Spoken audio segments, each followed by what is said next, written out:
முதலமைச்சர் அவர்களே, நீங்கள் இப்போது எங்கு பிரச்சாரத்திற்கு சென்றாலும் 1000 ரூபாய் வாங்கிவிட்டீர்களா, 5000 ரூபாய் வாங்கிவிட்டீர்களா, இலவச பஸ்ஸில் செல்கிறீர்களா, இது என்ன உங்களுடைய அப்பன் வீட்டு சொத்தை எடுத்து நீங்கள் செய்து கொண்டிருக்கிறீர்கள்?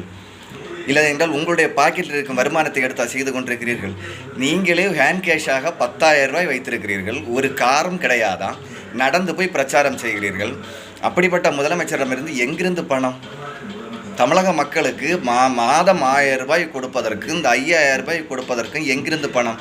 எந்த தமிழக மக்களாவது உங்களிடத்தில் கேட்டார்களா?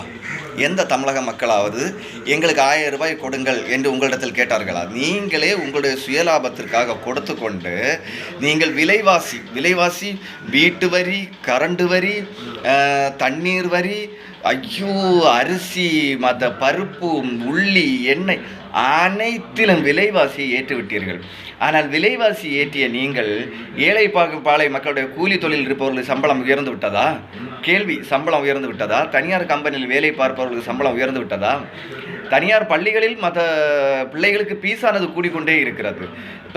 ஒவ்வொரு கடைகளிலும் விலைவாசியானது ஏறிக்கொண்டே இருக்கிறது. ஆனால் மக்களுடைய நிலைமை, நீங்கள் மட்டும் 5000 ரூபாய் வாங்கி விட்டீர்களா, 1000 ரூபாய் என்னமோ உங்கள் அப்பனுடைய வீட்டு பணத்தை எடுத்து கொடுப்பதை போல நீங்கள் கூறிக்கொண்டிருக்கிறீர்கள். எப்போது பார்த்தாலும் மோடி சர்க்காரை குறை கூறுவதே உங்களுடைய வேலை. அது தரவில்லை, இது தரவில்லை, அனைத்திற்கும் விலைவாசி, அனைத்திற்கும் மத்திய சர்க்கார். அப்படி என்றால் மாநில சர்க்கார் நீ என்ன மயத்துக்கு? நீங்கள் எதற்காக தமிழகத்திற்கு மோடி சர்க்காரை ஆட்சி செய்யட்டுமே? தமிழகத்தில் எதற்காக நீங்கள் ஆட்சி செய்ய வேண்டும்? எதிர்க்கட்சியாக இருக்கும் வேளையில் பாலாரும் தேனாரும் ஓட்டுவேன் என்றீர்கள். இப்போது பஞ்சமும் பசியும் பட்டினியும் தான் ஓடிக்கொண்டிருக்கிறது. காலங்கள் மாறிவிட்டது முதலமைச்சர் அவர்களே. இன்றைக்கு ட்ரெண்டானது மாறிவிட்டது. நீங்கள் கூறும் பொய்கள் அனைத்தும் மக்களுக்கு தெரிந்ததே.